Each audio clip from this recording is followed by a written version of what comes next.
여호와께 은혜를 입었더라. 아멘. 11월 20일 수요일입니다. 오늘은 창세기 6장 1절부터 8절까지 말씀, 심판받아야 할 세상의 모습이란 제목으로 말씀을 나눕니다. 심판받아야 할 세상의 모습. 오늘은 4절부터 7절까지 말씀을 중심으로 심판받아야 할 세상의 그 모습이 어떠한지를 좀 살펴보려고 합니다. 제가 이 내용은 그냥 슬그머니 이렇게 넘어가려고 했는데 아무래도 이것을 살펴봐야 뒤에 가서 하나님께서 우리 인생에 요구하시는 것이 무엇인지를 보다 분명하게 이해할 것 같아서 이 부분을 묵상을 합니다. 자, 하나님은 이제 우리를 하나님의 형상을 따라 만드시고 복을 주어 가라사대 생육하고 번성하라 그랬죠. 그래서 우리 인간은 하나님의 피조물로서 하나님께 엎드려서 하나님을 경외하고 예배하고, 그리고 하나님을 닮은 하나님의 백성들을 생육하고 번성케 하는 게 우리 인간에게 사명이고, 그것이 우리 인간의 복입니다. 그런데 악한 마귀 사탄이 아담과 하와를 꿰어가지고 그만 먹지 말라 한 선악을 알게 하는 나무 열매를 따먹게 함으로써 그 하나님의 자리, 하나님 앞에 있어야 될 그 자리를 벗어나게 해요. 선악을 알게 하는 나무 열매를 따먹은 결과가 뭐라고 그랬어요?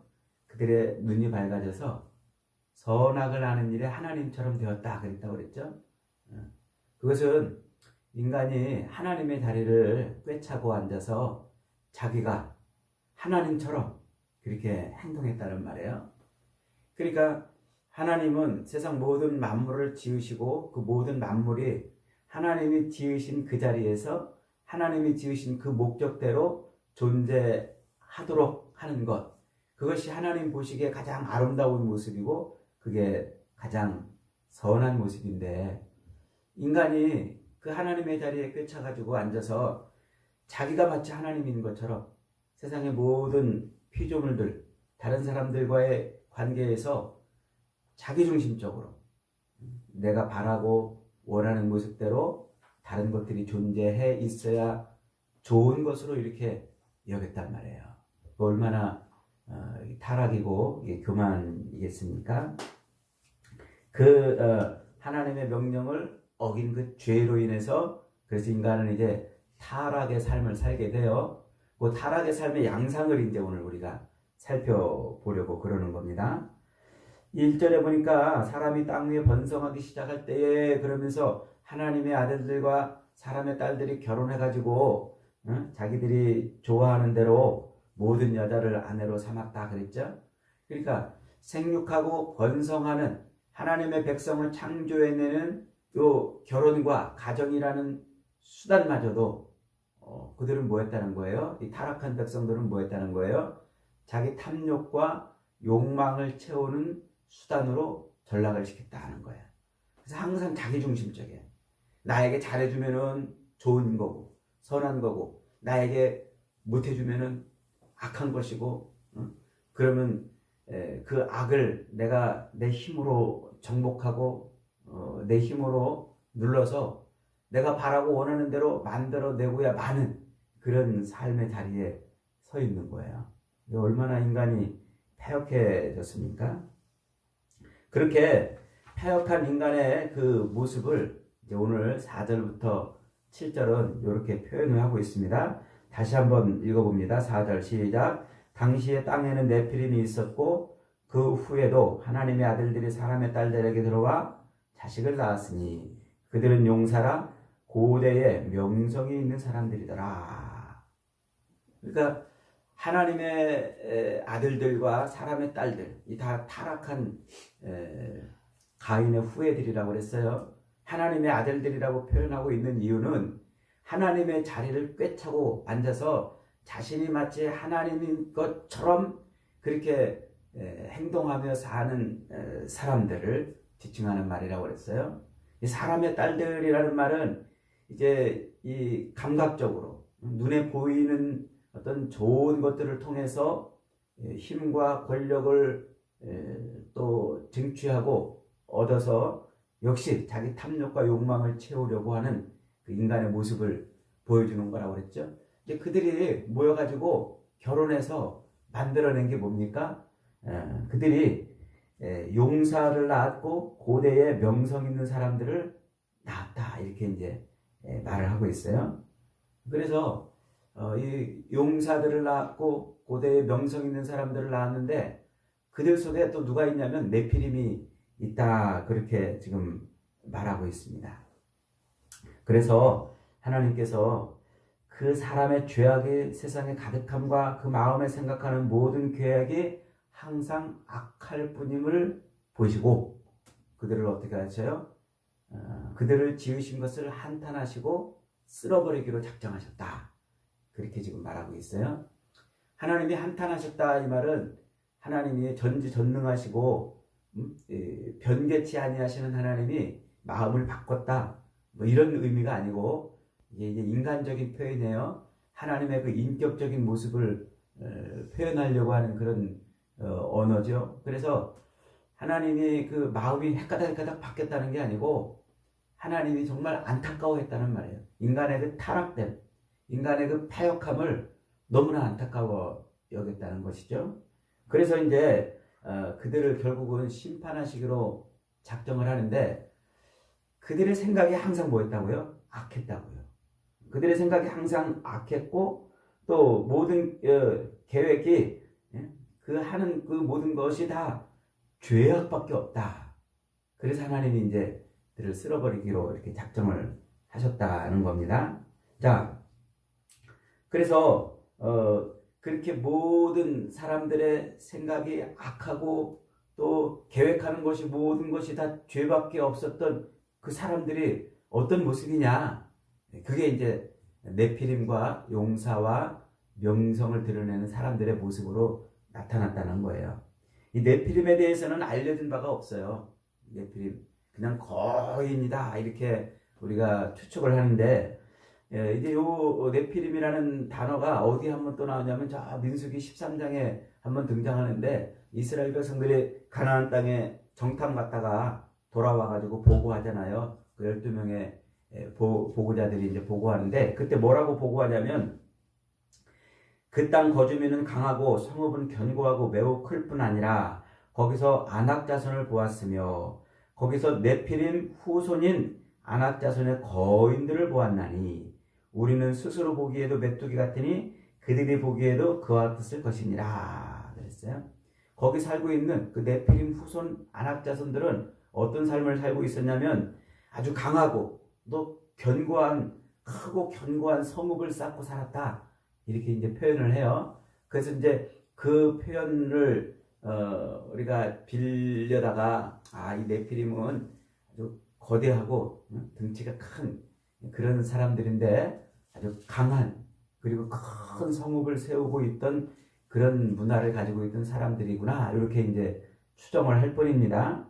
그래서 우리가 이제 고대 이렇게 보면은 아주 뭐 거대한 석상을 막 해놓은 데도 있고, 그 다음에 또 정말 우리 인간이 꾸며놨을 것 같지 않은 그런 큰 어떤 문화 유적들을 이렇게 이제 덜어보기도 하죠.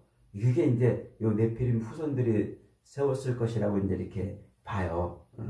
근데 이들은 단지 그냥 덩치가 큰 거인들을 의미하는 것이 아니고 그렇게 덩치가 큰 그런 거인이었을 수도 있지만 자기들의 그 거대함과 자기들의 그 위대함을 나타내려고 그렇게 문화를 일구며 살았던 사람들을 일컫는 말로 이렇게 이제 봅니다. 그런 추정을 가능하게 하는 것이 그 다음에 나오는 용사와 명성 있는 사람들이 있었다는 이 표현 때문에 그래요. 그러니까 하나님이 쓸어버리고 싶을 만큼 당시 세상은 어떻게 사람들이 살았냐면 거대함과 그리고 웅장함을 드러내려고 하는 그런 문화를 일구며 아주 강인함과 용맹함을 드러내고 자기 이름을 드러내려고 살았다, 이런 거예요. 사람들이 아주 그냥 자기의 그 위대함과 대단함을 드러내려고 애를 썼다는 것이죠. 오늘날 우리 세상에도 보면은요, 높은 그 건물을 세우려고 하는 그 기업가들이 있잖아요. 세계에서 제일 높은 건물을 세우려고 하는 그런 사람들, 왜 그럴까요? 자기의 그 힘과 위대함을 나타내보고 싶어서 그러는 거예요. 그래서 몇 메타라도 좀 더 높게 이렇게 막 고층 빌딩을 지으려고 그런다고 그러죠. 이게 이제 바로 그런 문화인 겁니다. 그러니까 네피림이나 용사들이나 명성, 이름을 드러내려고 했던 것은 그 당시 가인의 후예들이 일궈낸 문화인 거예요. 그러니까 단순히 덩치가 큰 사람들을 의미하는 것이 아니고 아주 덩치도 크지만 자기들의 그 용맹함, 자기들의 그 위대함, 강함을 드러내려고, 그리고 자기들의 이름을 드러내려고 그렇게 살았던 사람들이 많다는 거예요. 세상은 그렇게 사는 거예요. 이제 노아 홍수 이후에 바벨탑 사건이 나올 때 그때도 어떤 일이 벌어져요? 한번 그렇게 하나님의 심판을 받았음에도 불구하고 여전히 사람들이 높은 탑을 쌓아가지고 자기 이름이 후대까지 이어지기를 바라는 그런 사건이 벌어지잖아요. 그러니까 이게 타락한 세상의 문화가 그런 거예요. 자기를 드러내고 자기의 이름을 나타내고, 이게 바로 하나님의 자리를 꿰차고 앉아서 하나님 노릇하는 삶의 양상인 거예요. 자기를 과시하고 자기 이름을 드러내고 명성 있는 삶을 추구하는 문화죠. 그러니까 당시에 그 타락한 인생들, 그들은 선악을 알게 하는 나무의 열매를 따먹고서 눈이 밝아져서 자기가 하나님처럼 모든 것의 기준이 된 거예요. 그래서 자기를 높이고서 자기가 바라고 원하는 것을 얻어내는 것을 선이라고 하고, 이것을 얻어내지 못하면 악이라고 취급해서 그 악을 멸하려고 힘과 권력을 추구하는 그런 삶을 사는 것이죠. 그래서 자기 우월주의에 빠져서 자기 배를 채우고 자기 만족을 누리며 사는 그런 인생, 한없이 높아져 가지고 누구마저도, 창조주마저도 거부하고 사는 그런 삶을 사는 인생들, 그런 인생들이 바로 이 네피림이고, 그리고 용사와 명성을 떨치는 바로 그런 사람들인 거예요. 그들의 생각은 뭐라고요? 항상 죄밖에 없다고요. 하나님을 배역하고 하나님에게서 떠나는, 그들의 생각은 항상 뭐하다고요? 악하다고요. 늘 자기를 위해서 자기 것을 챙기려고 다른 사람을 기꺼이 억누르는 그런 폭력적 문화를 사는 거예요. 그래서 저것을 죽여야 내가 사는 이 정글 같은 세상이 되어버린 거예요. 세상이. 바로 이제 그런 문화를 말하는 것이죠. 이런 문화를 성경은 한마디로 뭐라고 그런다고요? 교만이라고 말한다고요. 교만. 하나님을 대적하고 또 자기의 이 잘남을 드러내려고 하는 삶, 그 교만이라고 하는 거죠.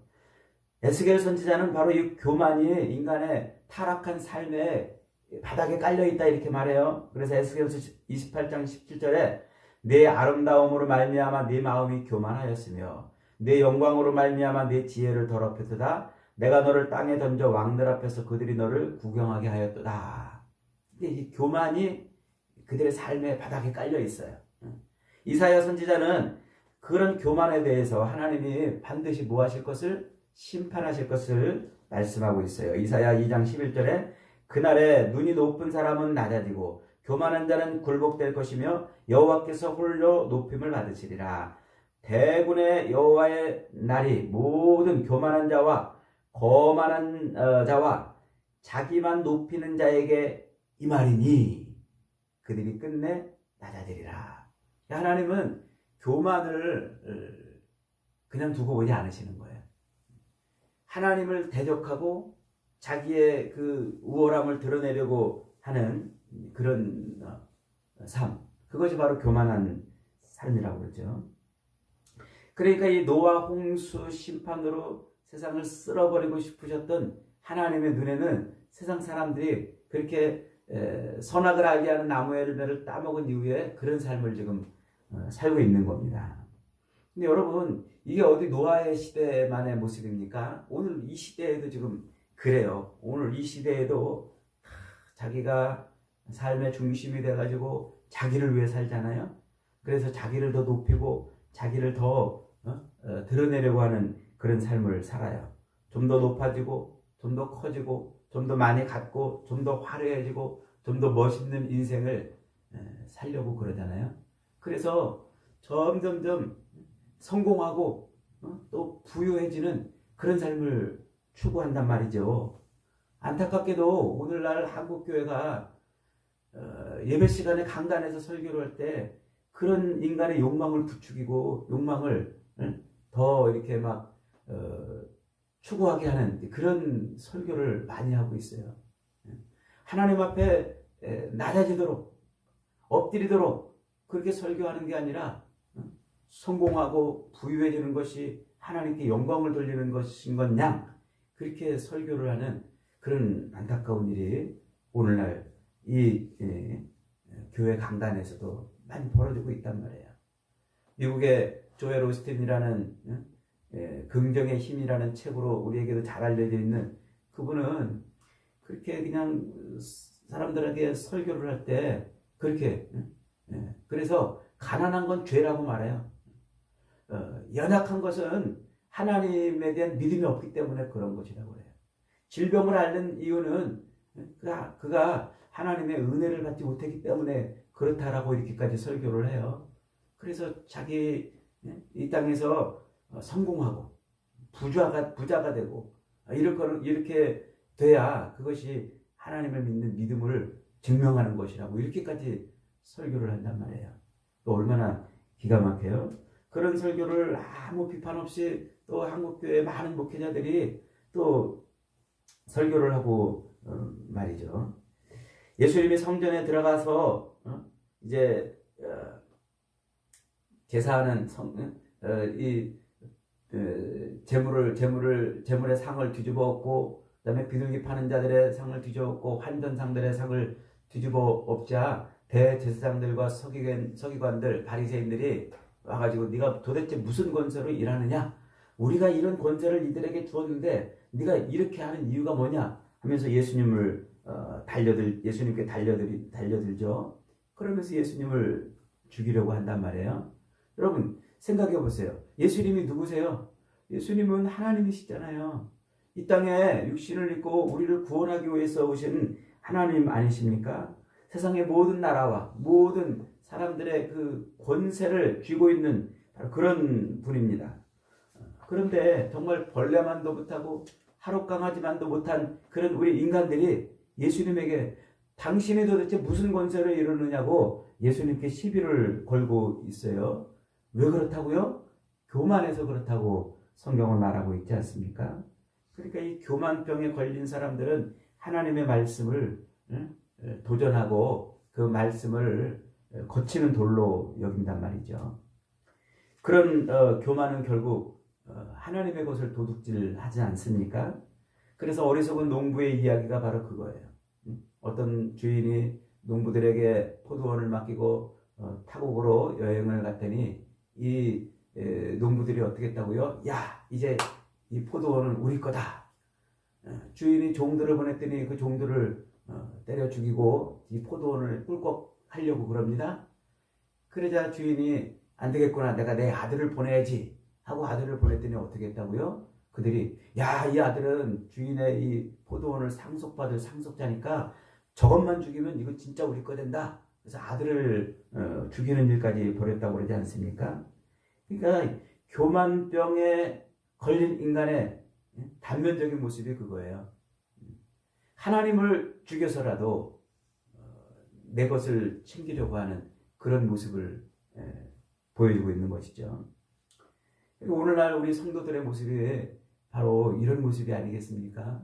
처음에는 다 주님 것이라고 고백합니다. 주님, 이것도 주님 것, 저것도 주님 것, 저는 그저 주님의 종일 뿐입니다. 그러나 이 교만병에 걸리면은 점점 마음이 달라져요. 조금 지나면 아니야, 이것은 내 돈이야. 내가 땀 흘려 벌은 돈이야. 아니야, 이 자리는 내가 여기까지 올라오느라고 애쓰고 수고해서 올라온 자리야. 아니야, 이것은 내 자식이야. 내가 이렇게 키우는 자식이야. 아니야, 이건 내 교회야. 내가 이렇게 키우는 교회야. 이러면서 점점점 내 것을 챙기려고 애를 쓰는 것이죠. 이게 다 교만이에요. 교만. 하나님의 것을 도둑질하려고 그러는 것이죠. 그래서 하나님의 것을 도둑질하려고 하는 이 악한 인생들의 그 모습을 예수님과 대적하는 그런 헤롯과 또 사두개인들, 바리새인들 이런 모습을 통해서 성경은 많이 보여주고 있습니다. 한 번은 그들이 예수님께 와가지고 이렇게 예수님을 시험합니다. 예수님, 우리가 이 로마의 동전, 이 데나리온을 가지고 로마의 세금을 바치는 것이 옳습니까? 안 바치는 것이 옳습니까? 그러자 예수님이 뭐라고 말씀하십니까? 가이사의 것은 가이사에게, 하나님의 것은 하나님에게 드리라, 이렇게 말씀하시고 있지 않습니까? 예수님의 대답 중에서 정말 우리가 놓치지 말아야 될 것은 그거예요. 하나님의 것을 하나님께 드리라. 당시 유대인들이 사용하던 그 데나리온에는 황제의 형상이 새겨져 있었습니다. 그래서 그 황제의 형상이 새겨져 있기 때문에 그 동전을 사용하는 한 황제를 인정하는 것이고 황제의 은혜를 받고 있는 것이기 때문에 세금을 내는 것이 마땅하다, 이렇게 말씀하십니다. 그러나 예수님은 거기서 그치지 않고 뭐라고 말씀하고 있습니까? 하나님의 것은 하나님께 드리라, 이렇게 말씀하고 있지 않습니까? 창세기 1장에서 하나님이 우리 인간을 만드실 때 뭐라고 만들었어요? 하나님의 형상을 따라 만들었다고 그러지 않습니까? 그러니까 우리 인간에게는 뭐가 새겨져 있어요? 데나리온에는 로마 황제의 형상이 새겨져 있다면 우리에게는 하나님의 형상이 새겨져 있습니다. 그러면 우리는 누구 겁니까? 하나님 거란 말이에요. 하나님 거. 그래서 마땅히 우리는 하나님께 우리를 돌려드려야 되고 하나님께 우리를 드려야 됩니다. 그러나 이 교만, 하나님을 거역하고 배역하는 이 교만은 하나님의 것을 자기 것으로 취하고 도리어 하나님께 돌려드려야 될 것을 빼앗는 그런 일들이 벌어지는 것이죠. 이게 오늘날 패역한 인간의 모습이에요. 성경은 그런 인간들, 그 하나님의 자리로, 하나님 앞에 피조물의 자리로 돌아가서 하나님을 경외하고 예배하는 그 낮아짐의 자리로 우리가 돌아가도록 그렇게 말씀하고 있는데, 이 교만병에 걸린 사람들은 그 자리가 아닌 하나님의 자리를 탐하고서 자기를 자꾸 높이는 거예요. 자기를 과시하고 자기를 드러내고 자기를 점점 더 높이 세우는 그런 삶을 살아간다고 말하는 것입니다. 그래서 오늘날 한국교회 강단에서 점점 더 성공하라, 높이 올라가라, 많은 것을 가지고 이렇게 하나님을 영화롭게 해라, 이게 다 사탄의 속임수라 그러는 것 아닙니까? 여러분, 하나님은 교만한 자를 대적하십니다. 우리 이름을 높이려고, 나를 드러내려고 하는 순간 하나님은 그를 패망의 길로 내모르시는 거예요. 그러므로 우리는 늘 어떻게 해야 돼요? 겸손해야 돼요. 겸손히 허리를 낮추고 무릎을 꿇고 그렇게 저것을 죽여서 내가 사는 그런 네피림 용사들의 삶을 사는 게 아니라 내가 죽어 너를 살리는 십자가의 삶, 예수님의 삶을 살아야 되는 거예요. 그래야 우리는 생명을 얻는 것이고 그래야 하나님이 우리를 높여주시는 것입니다. 여러분, 오늘날 세상은 자기를 높이고 더 많이 자기 것을 챙기고 더 많이 승승장구 그렇게 명성을 드러내려고 몸부림치고 있습니다. 이런 더럽고 악하고 패역한 이런 문화를 따라 사는 것이 아니고 주님이 이 땅에 오셔서 내가 죽어 너를 살리는 그런 삶을 사셨던 그 길을 따라가서 저와 여러분도 멸망의 길이 아니라 영생의 길을 걸어가는 복된 인생들이 다 되시기를 주님의 이름으로 축복합니다.